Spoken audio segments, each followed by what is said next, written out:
நாம இன்னைக்கு இந்த வீடியோல காஞ்சி ஸ்ரீ மகா பெரியவா 133வது ஜெயந்தி மகோத்சவத்தை முன்னிட்டு அவரின் வாழ்க்கை வரலாற்றை பத்தி நாம கொஞ்சம் பார்க்கலாங்க.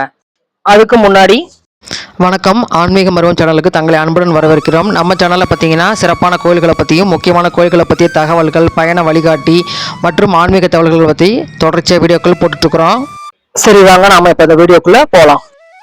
நடமாடும் தெய்வம், கண்கண்ட தெய்வமாய் நம்மிடையே மனித வடிவில் வாழ்ந்து அருள்மலை பொழிந்த கருணை கடலாய் எளிமையின் சிகரமான ஜகத்குரு, காவி உடையும் தண்டமுமே கொண்டு வாழ்ந்த துறவரத்தின் இலக்கணம்.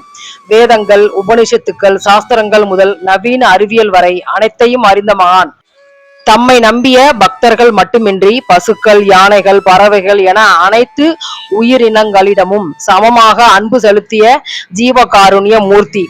விழுப்புரத்தில் சுப்பிரமணிய சாஸ்திரிகள் மகாலட்சுமி அம்மாள் அவர்களுக்கு 1894 ஆண்டு மே மாதம் 20ஆம் தேதி வைகாசி மாதம் அனுஷத்தில் அவதரித்த சுவாமிநாதன் 1907ஆம் ஆண்டு பிரபவ வருஷம் பிப்ரவரி 13ஆம் தேதி மாசி மாதம் 2ஆம் நாள் ஸ்ரீ சந்திரசேகரேந்திர சரஸ்வதி என்ற நாமத்துடன் ஸ்ரீ காஞ்சி காமகோடி பீடத்தின் 68வது பீடாதிபதியாக பொறுப்பேற்றுக் கொண்டார்.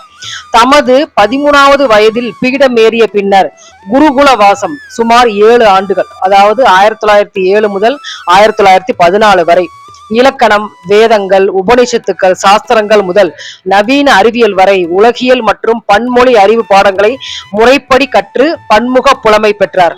ஸ்ரீ காஞ்சி மகா பெரியவா பாரத தேசத்தை தன் பாதங்களினால் 2 முறை வலம் வந்துள்ளார்.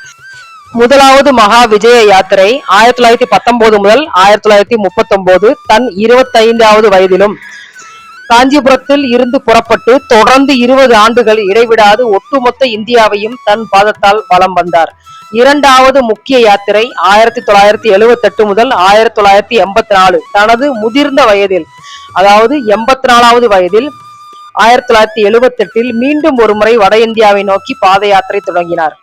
ஸ்ரீ காஞ்சி மகா பெரியவா தன் 100 ஆண்டு கால தன் புனித வாழ்வில் வேதங்களை காக்கவும், கோசாலை பசுக்களை காத்திடவும், புராதன ஆலயங்களை வழிபாடவும், பக்தர்களின் வாழ்வில் பல அற்புதங்களை நிகழ்த்தி தெய்வத்தின் குரல் என்ற அற்புதமான 2ஆம் பகவத்கீதை என்ற நூலை வழங்கி இந்த சமுதாயத்திற்கும் பண்பாட்டிற்கும் பல சேவைகளை ஆற்றிய மகான்.